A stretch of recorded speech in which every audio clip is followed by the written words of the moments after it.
So yes, the topic of today is what does the fox say? But we'll let that to the imagination of this group. So just a brief intro. We are doing the Low-Code Campfire. Today I'm filling out for Dale or Patrick. They are both traveling right now. I think they just took flight from London, where their change of plane was. So next week, everything should be back to normal. So in this campfire, we are here to exchange ideas, discuss, help each other. There are no rules except this is being recorded, so let's behave.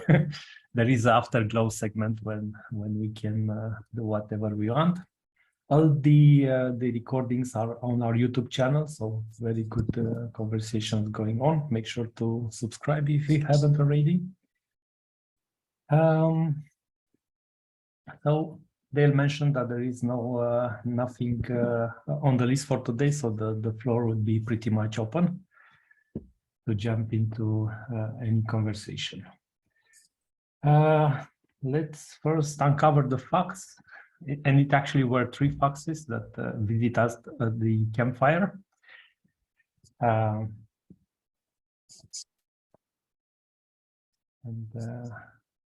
see. What's on your mind for today? Well, Bogdan, that's pretty unique that the fox would come up to you like that. That sounds really fun. Yeah, I think I mean it's both fun and sad because I think because we invaded their habitat, they now become like pets that come to beg for food. Mm-hmm. But yeah, it's the first time that I've seen foxes coming this close as well. Yeah, I usually go the other way. Yep.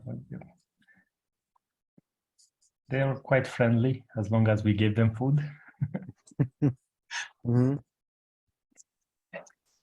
So did you hear if Patrick and Dale got off on their flights okay? Because I think Heathrow Airport's having kind of a tough time these days, isn't it?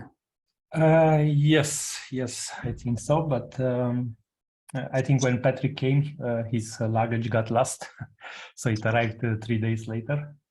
So yeah, there are a bit of those. Mm-hmm. And also I think Patrick missed the original flight because there was delays, so he had to take a different flight. Yeah. That's the world we live in. That's right. Yeah, that's what I experienced too. Yeah.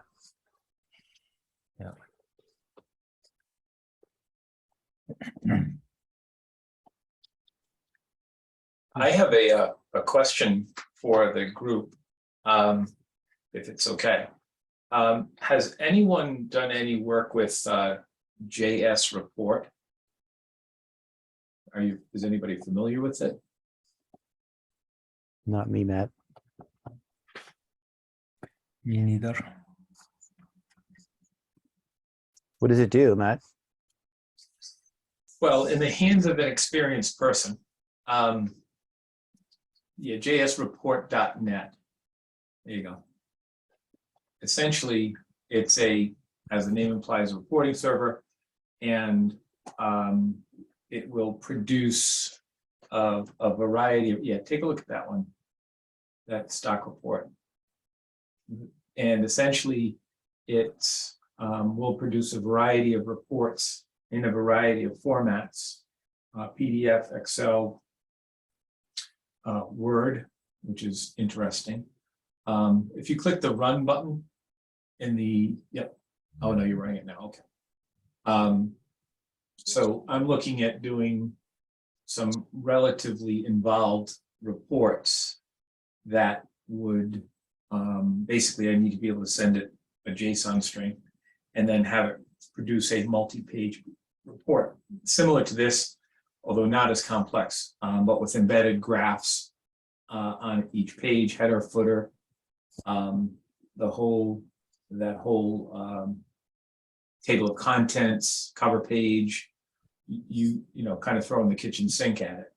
And this looks, first impression, like a viable option. But I was just wondering if anybody else has any experience with it, used it, heard of it.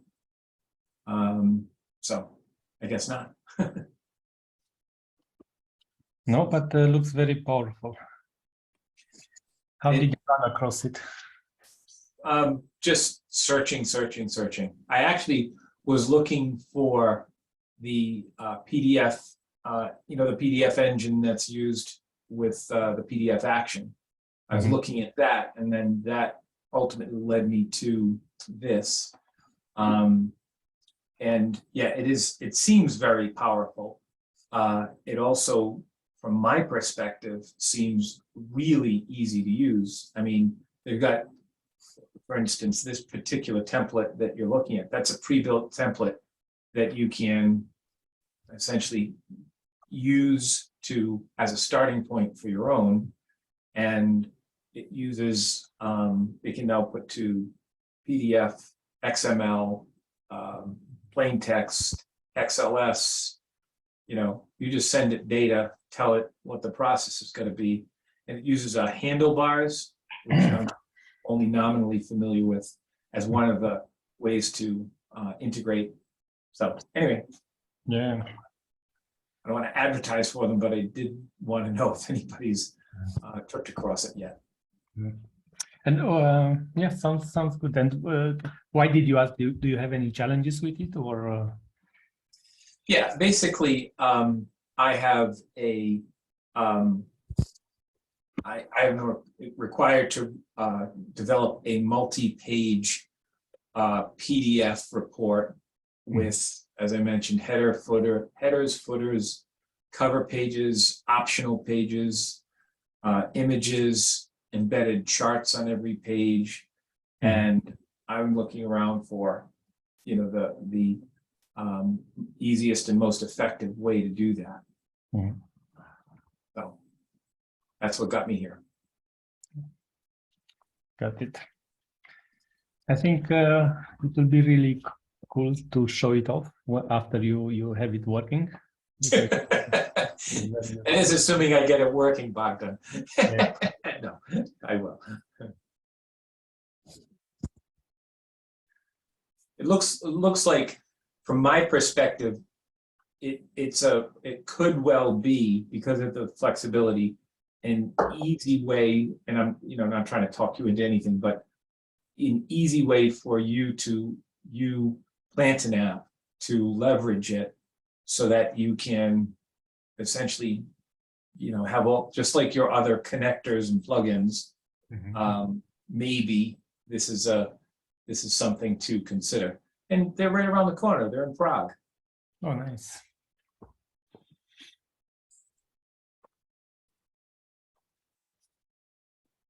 Good.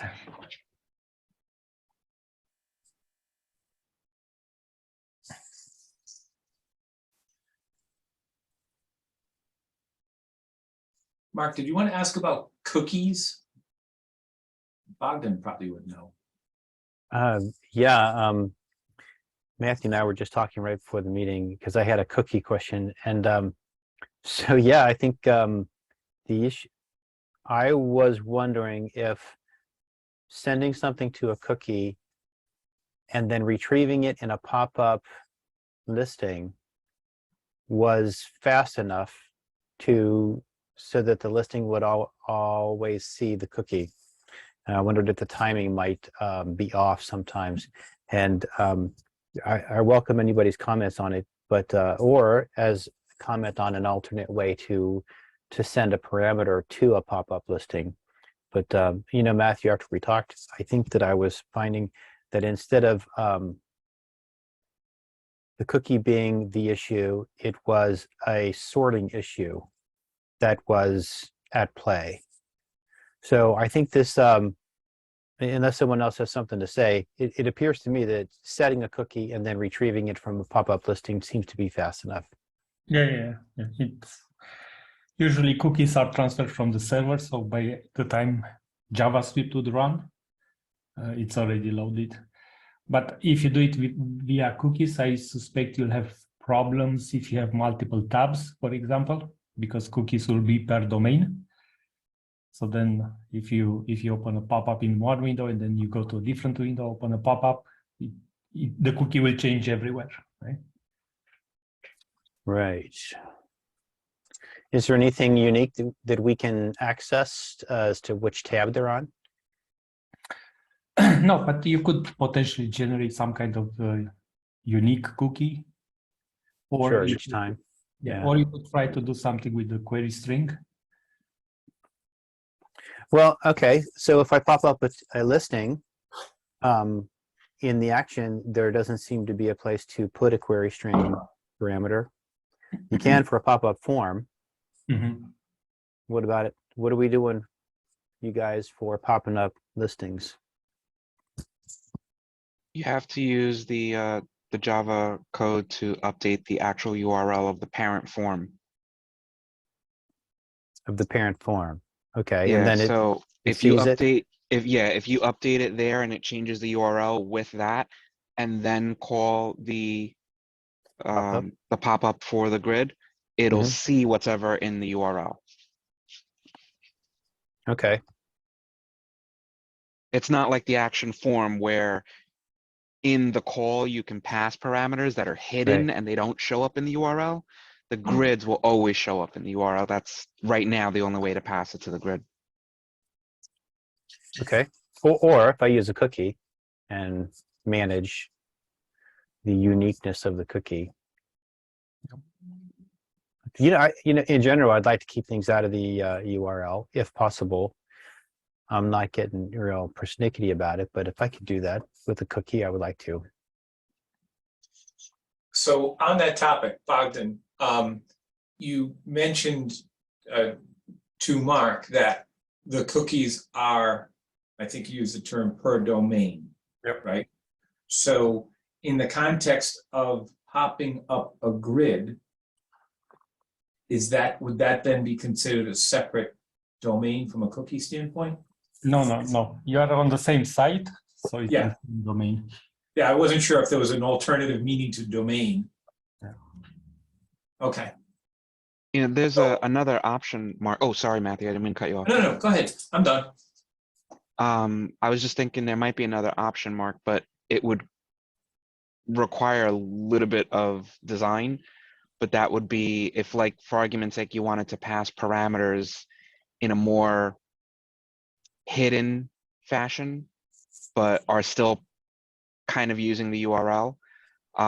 If you create, let's say for argument's sake, you create a table that holds some sort of unique ID and then another field that holds, let's say, a JSON string, an object with all of your parameters, you can store that information in a table.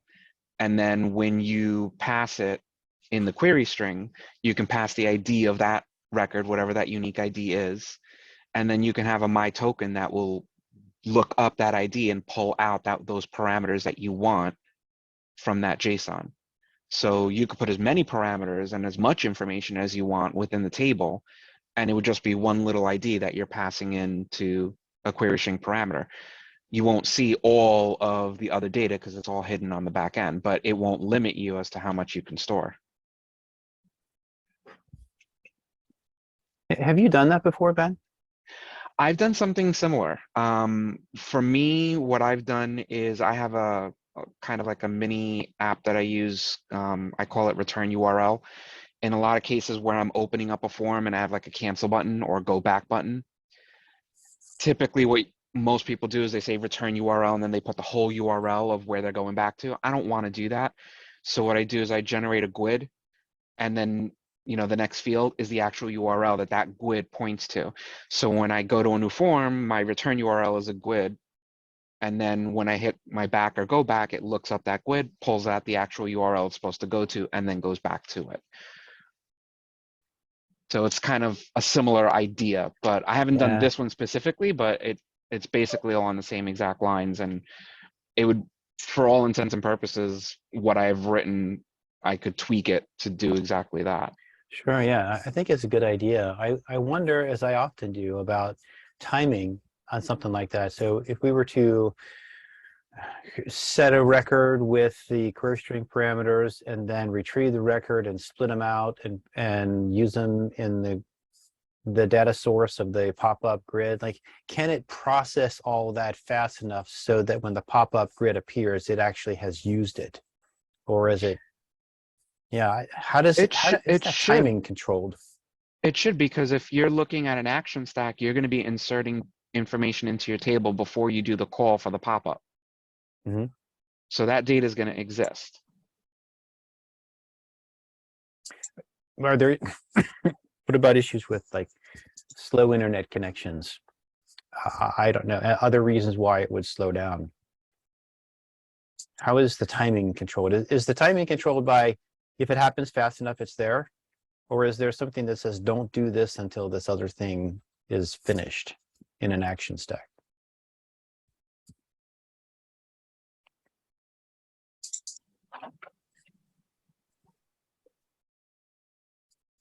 I'm staying quiet because that's something I really can't answer. Yeah, Bogdan, I'm looking at you, man. What's how's the timing work out? It seems like it's magic to me so far, because it seems like it works almost every time. So how's the timing work out? Yes, I think on a slow internet connection, you still not have problems. Of course, depends when you load the cookies, but let's assume the cookie load together with the page. Then of course they are available anytime afterwards. So by the time that any listing or anything else loads, you already have the cookies, right? So the cookies, Yeah, but they are yeah. sent even before the page is rendered. I think they are sent. Okay, but we're setting cookies on a page that's already loaded and sitting there. So we're setting a cookie and then reading it, and then using that to look something up in a database, and then returning it, and then getting that value But and trying. Yeah. How are you setting the cookies? The core token. So when you click a button, or Yeah, you click a button, you set the cookie, yeah, and then you do all the rest. okay. So they all, when you click the button, a request is sent to the server. It sets the cookie, but also opens the pop-up in the same request. Right, in the same request, same button click. The response comes back. Yeah. The cookies will be set first, and then any JavaScript open the pop-up will be executed. So I don't see why you'd ever have a issue with the order in which things happen. Okay. Very good. That's what I'll be doing. I have a different question if you guys are okay with moving on. Sure. In the execute actions for each list entry.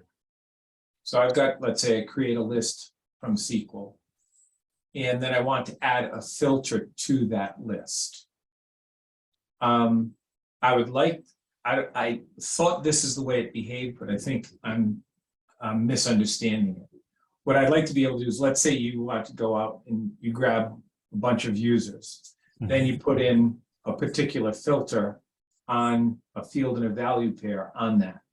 I'd like to then be able to have an action list, keep that list, one query, and then execute actions for everybody whose first name begins with A, and do another execute actions on an entry, everybody's list whose first name begins with B, and so on, without going and fetching that list again. But it doesn't seem, unless I'm misunderstanding it, that that's what the list does. And actually, more particularly, the list is coming out of SQL as a JSON object. Yeah.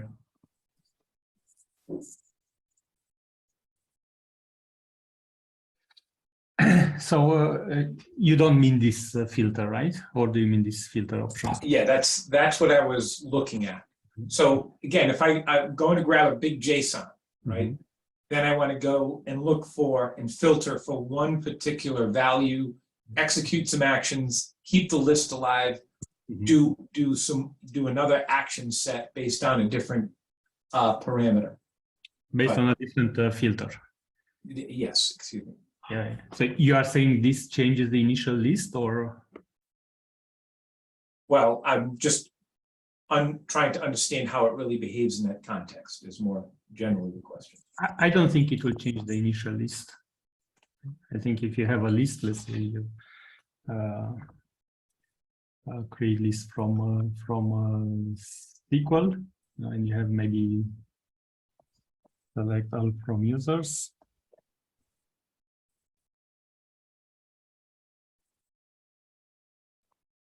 And then you use this list in here, but you filter it. I don't think it will.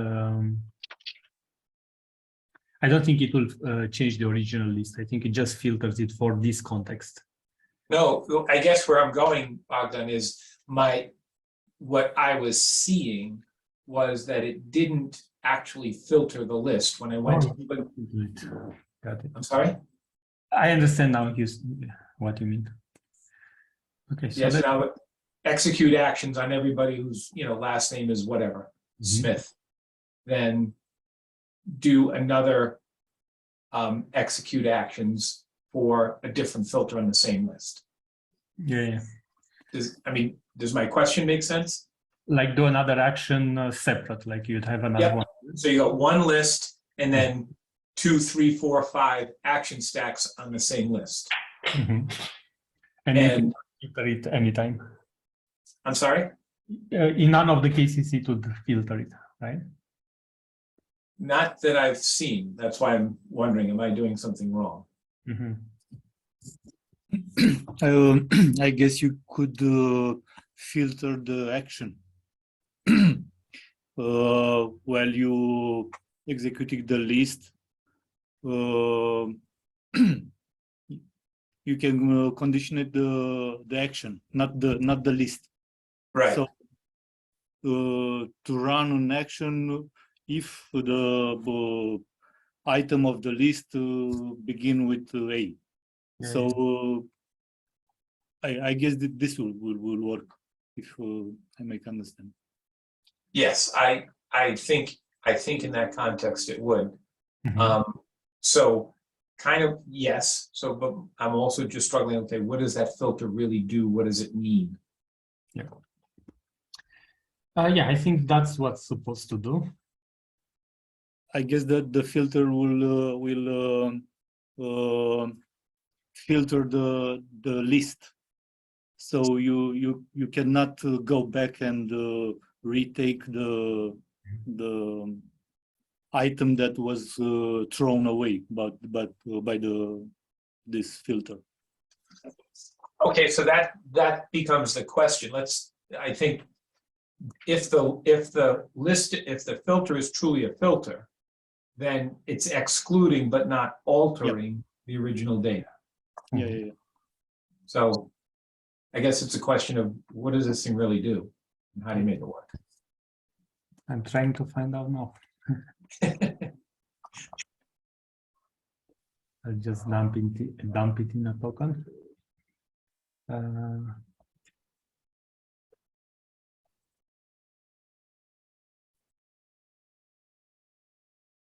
Email.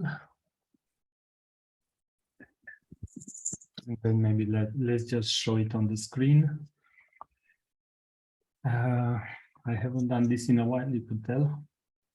I always default to error messages. Yeah.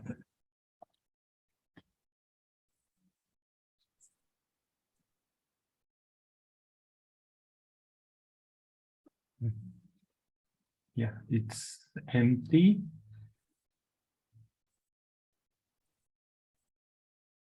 So apparently it didn't add anything.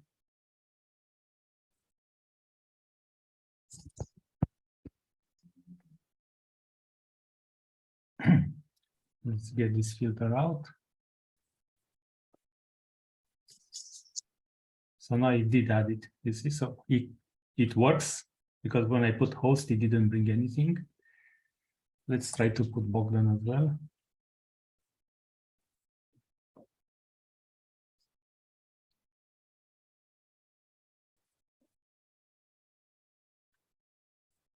So let's filter by email something that has button in it. Oh, you didn't bring anything. Well, the filter is supposed to be an exact match. It's not, An exact match is not a full text. yeah, it's not a like. You can't do likes. Yeah. Then it makes sense.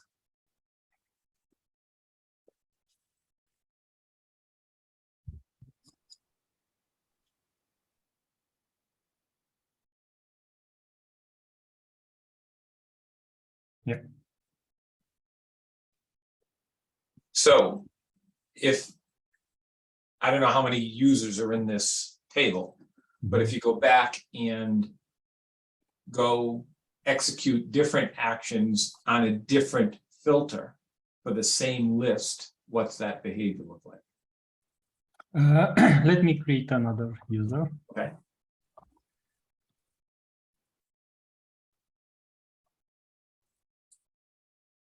So we have test data. So now you are saying to create another my button to create another of this action, Right. but filter it by something else. Yep. Which could be this one.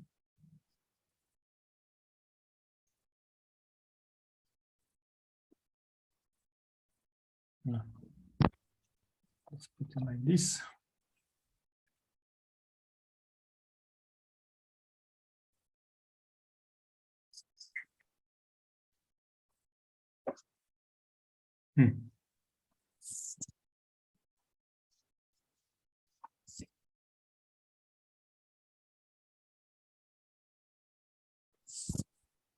So there are two action, different filters.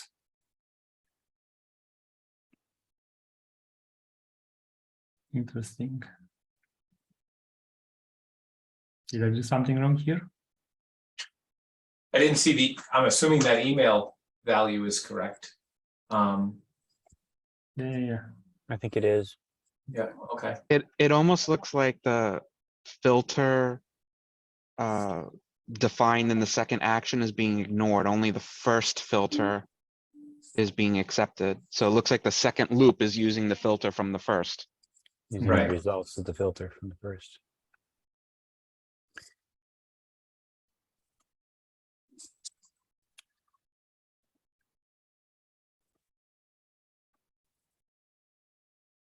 Can you, if that's what it's doing, could you use another create token and copy your initial data set so that it's available untouched for the second action? So you are saying redo this one. Yeah, just make a copy of your initial data set. Something like that. Well, I think that would rerun it, Yeah, It puts it into the result set into a token. I think maybe you could copy the token so it doesn't have to rerun it. so token 1 plus token 2 kind of thing. Yeah. Okay.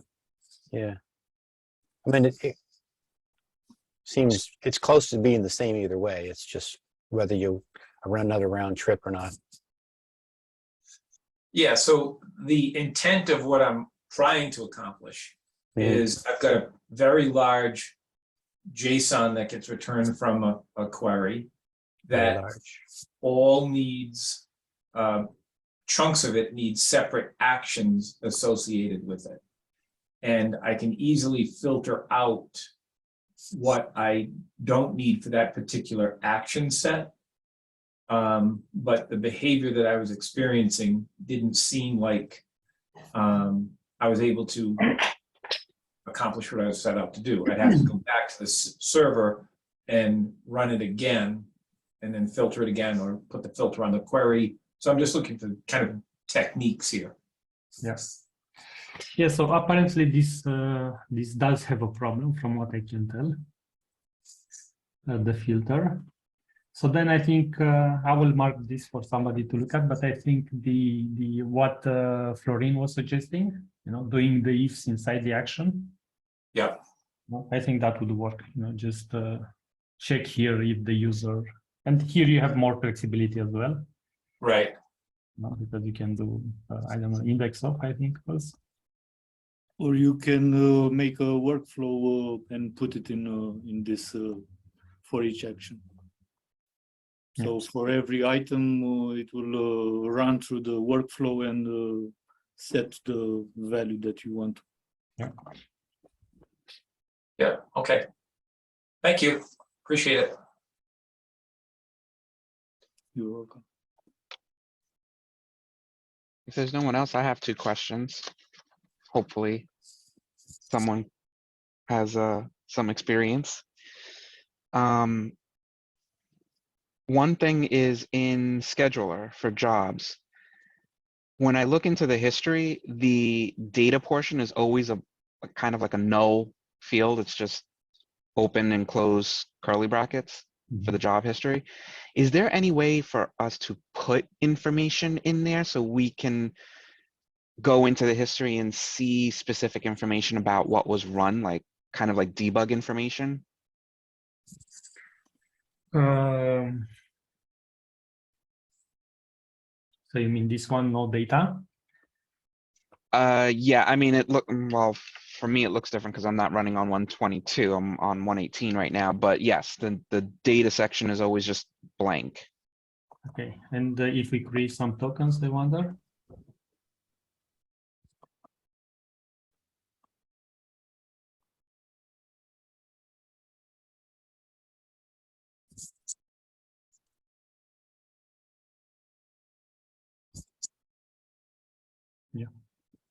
Yeah, still no data.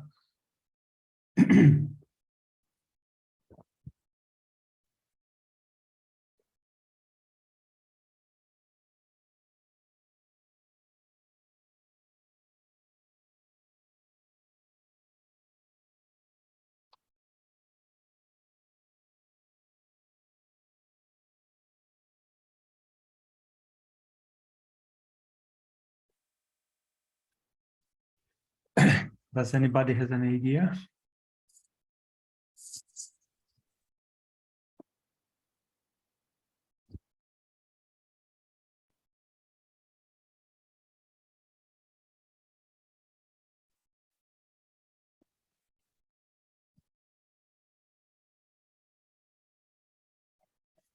I think perhaps only data from triggers get in, right? I wouldn't know because, like I said, in my case, it's always blank. I've never seen data in all the jobs that I've created. Maybe it's just I've created the types of jobs that don't put info in there, but all my jobs, none of them have any data.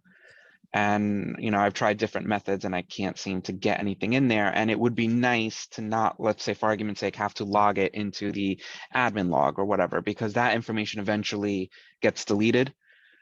So, you know, to have it right in the history to say, okay, for argument's sake, it ran, you know, looped 15 times. And these are, let's say, you know, the topics that it looped on or something like that. Something where as it's running, you can insert that into that data piece. So when you look at the history, you can see what that specifically ran. Some sort of feedback. I mean, I could always put it in another table, but then that becomes yet another table. Then I have to go somewhere else to look for it. So I was looking at a different system. It seems it is populated on errors. Right. So on error, you have the error message.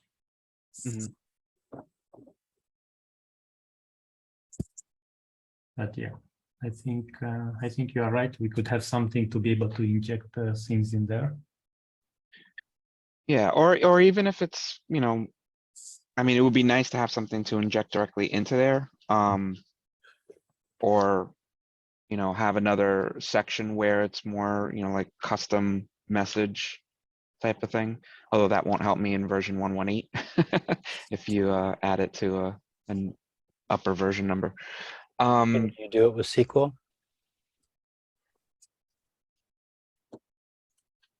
Oh, you mean injecting directly into whatever Yeah, if you table can give an has that ID information? and a table. Yeah. I could always look into that. It's kind of fudging it, but Yeah. We do could that all the potentially time. work. True. My other question is, I'm having a weird situation happen, and I'm wondering, it's got to be something in the modules that are being used. I'm not quite sure, so I don't know if anyone else has seen this happen and knows of a workaround. It's the same DNN version, same plant and app version. I export the module from one and I go to import it into my other instance. I get that spinning circle on module import and it times out and nothing happens. No error, it's silent, it just never imports. Works perfectly fine in the system that I created it in. And I exported, I validated the XML coming out, so there's no errors in there. But for whatever reason, it refuses to import on the secondary system, which is an identical version of the primary.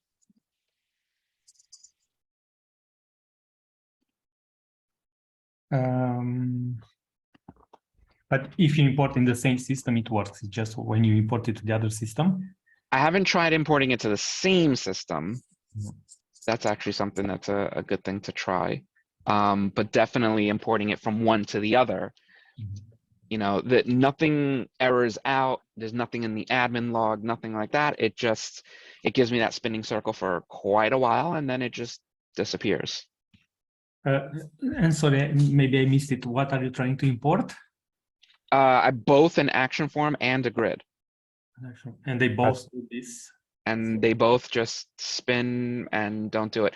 But there are other forms and grids that I'm able to export from that site and import into the other one that work fine. So I'm wondering if it's something I'm using that is not acceptable on the import, that it's choking on and then timing out and bailing, but there's no error being logged, so I couldn't figure out what it could possibly be. So I wasn't sure if someone else, happened to see that, figured out what maybe might not be liked, something that I may be doing, and then, I can look to see if I'm doing the same thing. Ben, this might be a really, really long shot, but I think it was you from a previous issue. You found a character that was in the string. It was a beginning or an ending character. It was silent or not able to be seen. I wonder if something like that might have crept in. That's what I'm curious about, but again, I'm not 100% sure what that character would be if I'm not getting any type of error. Right, but you did a compare. Right, but there's nothing to compare here at this point. That's what I'm saying. Like what I was able to do in that situation, that was a JSON situation. And for whatever reason, one way was encoding characters differently than a different way. So it was something that I had two different methods and I could see the differences. In this case, it's just an XML file that's spitting out and I'm importing the XML. There's nothing to compare it to because it's just XML. So is there something in that XML file that the import is not liking? I don't know because I don't see an error. So there's no way for me to really test anything because I need to know what is it that it's potentially not liking. Yep. So potentially one way to debug it, Ben, would be to start stripping from that XML, so strip half of the fields, see if it works. If it still doesn't work, strip another half, until you narrow it down to something that probably is causing it. That's what I would do initially. All right. Time consuming, but an option. Yeah, we've all been there. So Ben, are you using the plant and app way to import the module definition, or are you doing it the DNN way, or both? I wonder if the DNN way to import a module is actually. I don't know of a plant and app way to do an import. I'm doing it the DNN way. You have a module on the page, hit the cogwheel, import, select the export file, the .export file, and then Okay. just import that.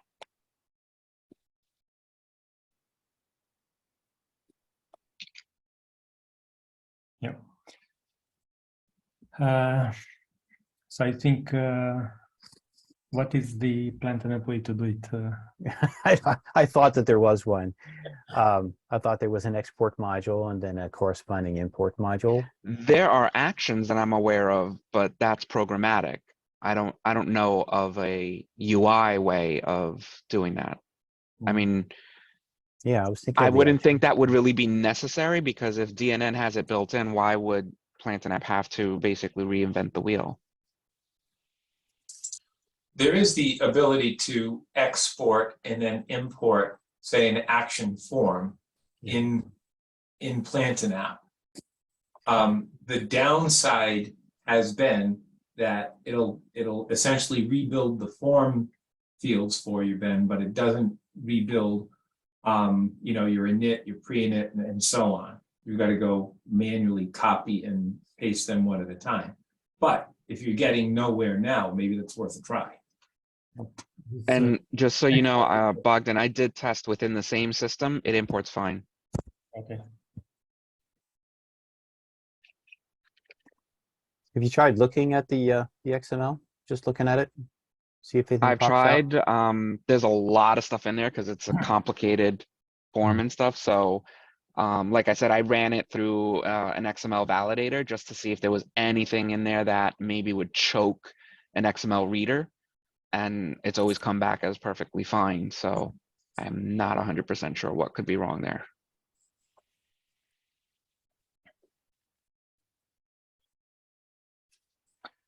Going back a bit, Ben, to close the other subject, I did find out how to get stuff in here. You know, even the context tokens that I created. Oh, okay. I just turned the job to debug mode. That's probably something that's what you want to do in production. But for testing, if you put this debug mode on, everything that's in the context of the tokens that you create will automatically be dumped to that history. Which may potentially be extremely verbose depending on how you've designed it. Yep. For debugging, I think it's useful, but if Yeah, for debugging, it's great. But production, once you're running in production, you may not want to do that because it's and of course, maybe logging a lot of extra stuff. Yeah. And I think this one does more than that. I think also does a lot of debugging inside the log files. I don't think you want to run with this in any case.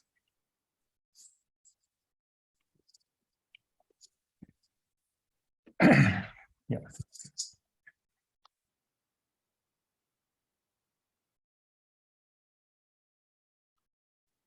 Well, those are my only questions, but unfortunately, I wish there was something that someone said, hey, I've had that problem with importing modules before you do the following. I guess not.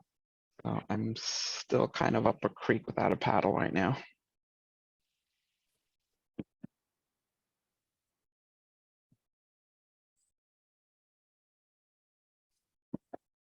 Yeah. Hey, Ben, try it with a very simple form. Just, you know, make a new contact form or something and see if that's the case. Because then that would say whether the process is broken at the moment, or if it would say if it's your fields, your complicated fields. Yeah, I've already done that. I'm able to import other forms and it works fine in the secondary system. It's just for whatever reason, these two modules on this one page, I cannot get them to import into the new system. Other less complex forms and modules import fine. So it's not like the import routine is broken on the other system because I'm importing other stuff. It's just for whatever reason, this action form and this grid on this page. I don't know if it's any others because I'm in the process of setting up a new site. So I'm copying stuff over. But this is like my second step that I need before I do all my other steps. I did step one fine. This is step two, and step two I'm kind of stopped at. I'm hitting a brick You're wall. back to Bogdan's suggestion, which was to delete half the fields. Yeah, that's where you are. You mentioned that it's a very complex, long form. It's not that it's a long form, it's just complex in its coding, I guess. specifically in the grid more than anything else. The actual form, not so much, but the grid definitely has a huge SQL inside of it. But again, even the action, the form itself, which is not as complex, is just not really going. I mean, let me see if I can. Have you tried importing it to a different page to see maybe something on the page that's broken, or trying importing something else on that exact page to see, to rule out the pages being the issue? Yeah, I imported something different onto that page, a simpler module, and it works. I haven't tried importing the module to a different page. I suppose that is something I can try. I mean, I don't, off the top of my head, think that's gonna show anything different, but it's possible. What about the theme? Is the theme the same on both pages? Yeah, it's just built-in DNN, no skin, just a default skin. Both systems, are they the same? Like Yeah. the server the same? Yeah, it's all exactly identical. The server is identical, IIS is identical, operating system, DNN version, plant and app version. Attached JavaScript, attached CSS pages Attached, you mean to the page?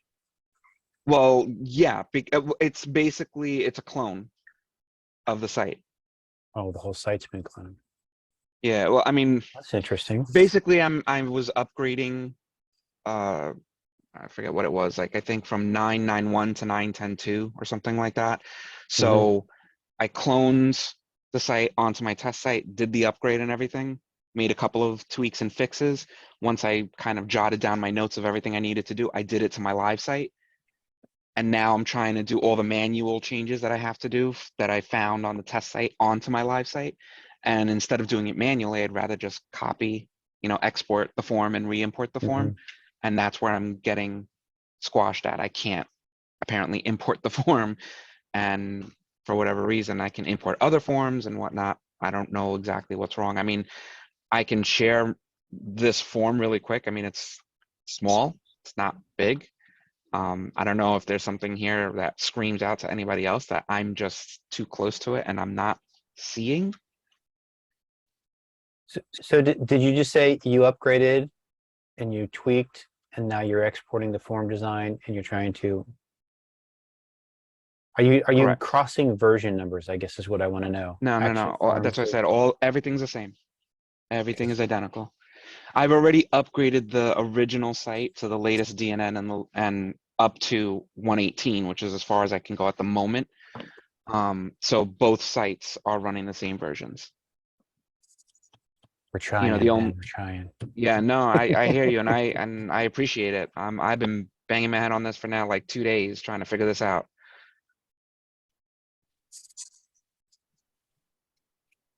Is it a form that's giving you a problem, or is it a grid, or both? One Both. each. Yeah, one of each. I would give, if you look at the screen that Bogdan's sharing, I would give, you'll see the export up there. I would give that a try for the form. And it won't import your events. I don't know if it takes settings or not, but it won't import your events. So you'd have to do them separately, but that's not that heavy a lift. I'd give that a try, see if you can get that working. And then at that point, your worst case scenario might be going and exporting events and importing them from one site to the other. That's a good suggestion. Let me try that right now. I mean, I would imagine this form and grid, they depend on each other. yes. So this is basically like a little mini app that I created to do a code search. So basically the form is kind of like a filter telling the grid, what do you want to see? What are you searching for in the system? Once you click on search, it basically passes those parameters to the grid through the URL, and then the grid actually does the work of searching the entire system to see where you've used that piece of code everywhere in all the modules, and then it displays them.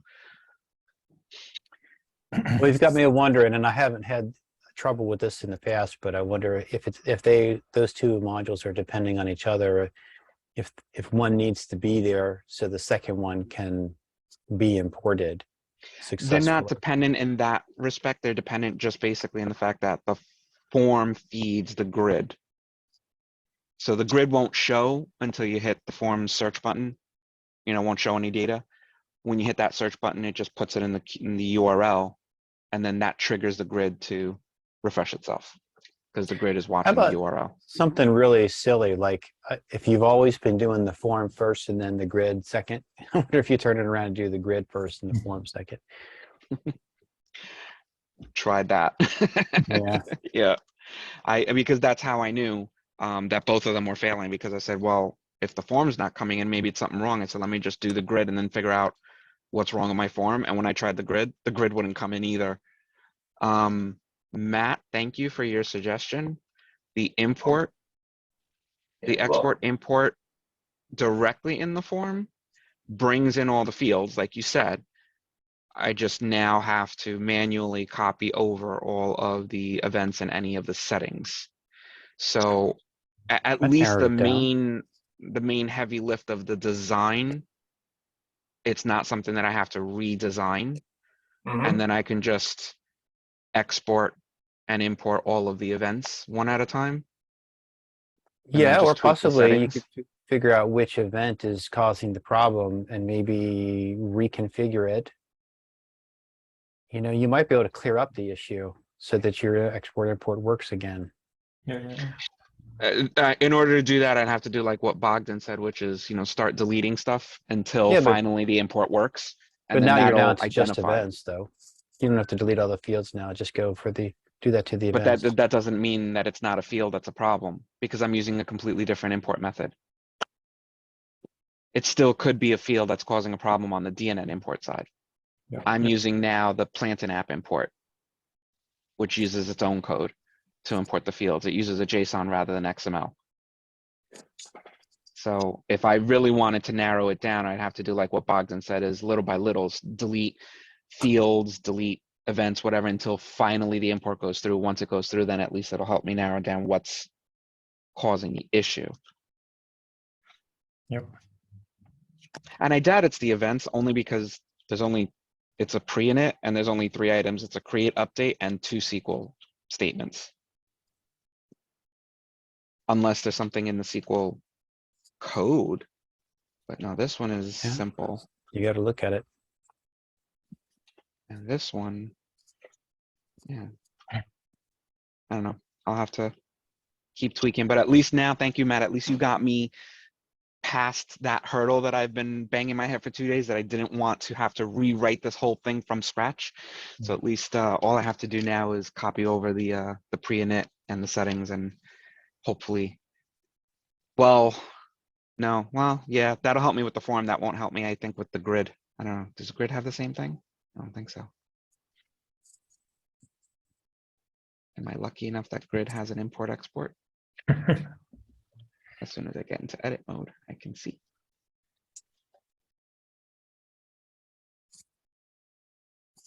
And it does not. So yeah, if I can't get the grid fixed either, then it'll have to be copy and paste the grid to get that running. Yeah, I think, Ben, if you get to the bottom of it, probably it's something that we can fix, unless of course there's something broken in the DNN import. Mm-hmm. All right. Good. We are. Thank you, everyone. Yeah, we are almost in time, but maybe before ending this, I wanted to give you like a sneak preview into what's coming. Yeah. If you're up to it. Always. Yeah, I have some recordings here from internal demos. Okay. So maybe let me mute this. Let me accelerate this a bit. Good. So this is you know, when 2 people are working on the same thing. Is this the one? Let's see. Let me scroll forward a bit. Yep. It's too fast though. I better slow down and pause it. So basically 2 people working on the same thing. When you try and click save, in one, the other screen will say somebody else modified it, so in order to start preventing people from overwriting each other's settings. So this is something, again, that we are doing in automation. Afterwards, we'll propagate everywhere. And of course, you get some options here, see new versions or close. But if you do try to save, it will say see new version or overwrite. You still have the option to overwrite somebody else's changes and go in the danger zone. Mhm. That's a cool one. And this other Yeah. one that we've been waiting for a long time for it. It's the token autocomplete. Let's see, this is the one. No, this is the import. Do we have the token? Oh yeah, here it is. So basically right now you see, if you put square bracket, it will bring you the namespaces. And then as you type, it filters them down.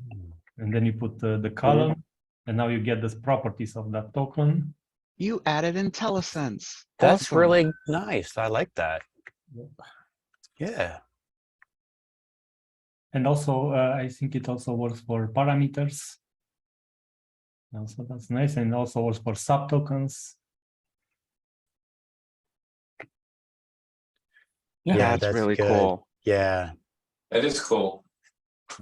I know a lot of times I have to flip back to the other supporting screen to see what the syntax is and what the words are that I can use, and that's really good and nice. Yeah, save Hey, time. Bogdan, I have a question for you regarding the first thing that you showed us. When I just want to understand how that went. The person one, who's, let's say, in a token, when person two changes that token, they immediately get notified on the bottom. Yeah. So here's a question. I'm just curious. If that's possible to kind of push that message at the time someone else saves, would it be possible to push some sort of message when another person enters the same section you're in? So instead of getting alerted after they make the change, because if you're working on it and you've been making a bunch of changes, someone goes in, makes another little tweak and saves it while you have a whole bunch of stuff you haven't saved yet. Now you have to stop and go to the other person and say, what did you just do? Because I'm in the middle of there, doing it. So if they could be alerted as soon as someone enters to say, user two just opened this token for edit, you can immediately get a hold of them and say, wait, what are you doing? I'm in here working. Yeah. Or something like that. Sounds like a good idea. Yeah. Either that, or when someone goes in to edit something, they can see that someone else already has it open for edit. Either way. But at least that way, then the second person can say, wait a minute, before I make a change, I could see someone else is already in here. And then have them stop what they're doing and not make changes. Because I like what you did, but it's still kind of could potentially cause a situation where the first person who's been making a lot of changes is basically going to kind of be in a hot spot because now someone else made a change and the original code is not the same as it used to be. So now if he saves, he's overwriting the first guy's stuff or the second guy's stuff. So Yeah. just ideas. Yeah, going in good directions here. Yeah, that's really good.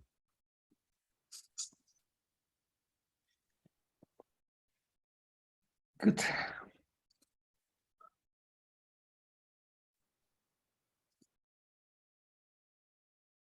Any other previews in there, Bogdan?